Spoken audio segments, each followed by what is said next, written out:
Le docteur Ouidat Slaoui, qui est dermatologue, est en direct avec nous. Aujourd'hui, on parle du zona, on le définit, mais on fait également le tour de ses symptômes, des causes et tout plein d'autres informations. Docteur Ouidat Slaoui, bonjour, merci d'être parmi nous aujourd'hui. Bonjour Karima, bonjour nos chers auditeurs. Alors docteur, on commence par le commencement, bien évidemment. Le zona, tout d'abord, c'est quoi exactement ? Le zona, c'est une maladie virale qui est liée à un virus qu'on connaît très bien, qui est le virus de l'herpès.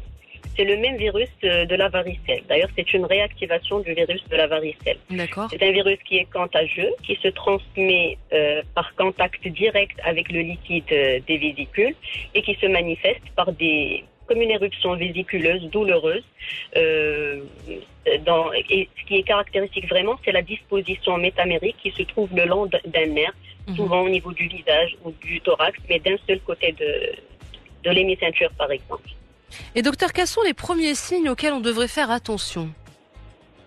Des fois, le zona peut commencer juste avec une douleur. Des fois, on la confond avec une pyélonéphrite, c'est-à-dire une douleur au niveau du rein. Des fois, on croit que c'est une douleur thoracique. Souvent, ça commence juste avec une petite douleur qui est localisée, qui se trouve juste d'un seul côté. Et par la suite, apparaissent une éruption faite de vésicules qui sont remplies d'un liquide